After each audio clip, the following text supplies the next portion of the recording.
ઓલપાડ તાલુકાના સાયણ ગામે હાલ માર્ગ અને મકાન વિભાગ દ્વારા રોડની કામગીરી ચાલી રહી છે।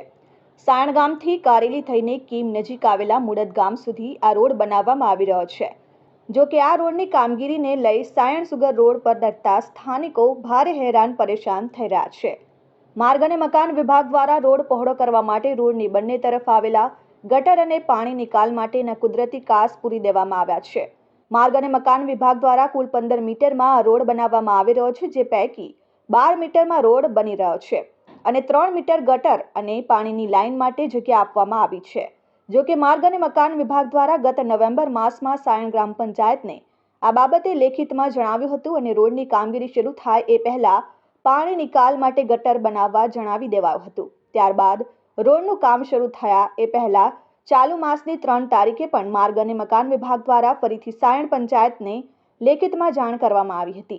જો કે બે વારની લેખિત નોટિસ બાદ પણ પંચાયત વિભાગ દ્વારા કોઈ કાર્યવાહી કરવામાં ન આવી હતી અને આખરે માર્ગ અને મકાન વિભાગ દ્વારા રોડ બનાવવાની કામગીરી શરૂ કરી દેવામાં આવી હતી।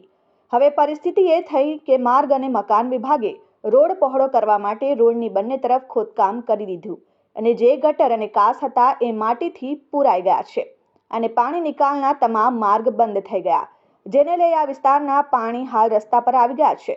જો કે ગઈકાલે સ્થાનિકો દ્વારા પંચાયત પર હલ્લાબોલ કરતા તાત્કાલિક અસરથી કેટલીક જગ્યાઓ પર ગટર ખુલ્લી કરી પાણીનો નિકાલ કરાયો છે, પરંતુ સ્થાનિકોને હવે ડર છે કે ચોમાસું માથે છે અને આ રોડની કામગીરી સમયસર પૂર્ણ નહીં થાય તો હાલત વધારે કફોડી થઈ શકે છે।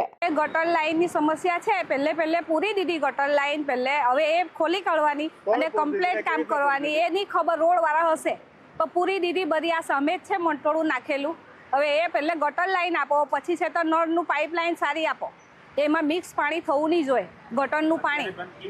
હા, અમે ગંદકીનું પાણી આવે જ છે ને ગટર લાઈન અમારી થઈ જાય પછી તમારે રોડ પહોળો કરો, અમારી દિવાલ તોડો, અમારા ઘર તોડો, જેટલા જતા હોય એટલા, અમને કોઈ સમસ્યા નથી।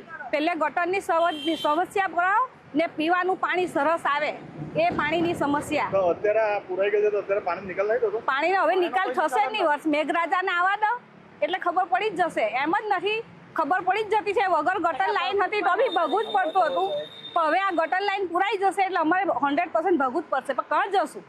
આ વસ્તી જશે કાં? समस्या ये है साहब, हमारी पर्सनल समस्या नहीं है, हमारे पूरे सोसाइटी का समस्या है। जहाँ से यहाँ पे रहते हैं तकरीबन, अरे लगभग 1500 से ऊपर आदमी है साहब जी। तो क्या दिक्कत हो रही है? दिक्कत ये हो रही है कि यहाँ पर पानी का गटर लाइन का जो सुविधा है, ये रोड का खोद काम हुआ, बांध काम चालू है, रोड बन रहा है, तो उसमें हम लोगों का क्या दिक्कत ये हम लोगों को आ रही है कि जो ये घन नाला अपना चल रहा है, पानी निकल रहा है, ये निकलने वाला बंद नहीं कर सकते हैं, तो ये पहले पंचायत को व्यवस्था करना चाहिए ना, उसके बाद से ये रोड का काम चलना चाहिए। अब रोड का जब बात करते हैं कि ये घन नाला का काम है अपना, वो पानी निकलने के लिए क्या करेंगे, तो पंचायत बोलते हैं कि तुम रोड वाला से बात करो। तो रोड वाला का नंबर देने से हमारी समस्या का हल थोड़ी हो जाएगी। हम तो सरपंच के पास ही जाएंगे ना, सरपंच को ही बोल सकते हैं ना कि भाई ये हमारी समस्या है। अब वो रोड का काम ये बना करके चले जाएंगे, सब गटर लाइन बंद कर देते हैं, तो ऊपर तक तो कोई संडास में भी नहीं बैठ सकता है। ये दशा हो गई है इधर, तो पंचायत तक ही जा करके बोल सकते हैं ना। हम तो ऊपर कोई अधिकारी को जानते नहीं है, पहचानते भी नहीं है। आते हैं ऊपर वाले जो परिचय में है उनसे बात भी करते हैं अमुक जन से। Bureau report RN news, Sion, Olpad.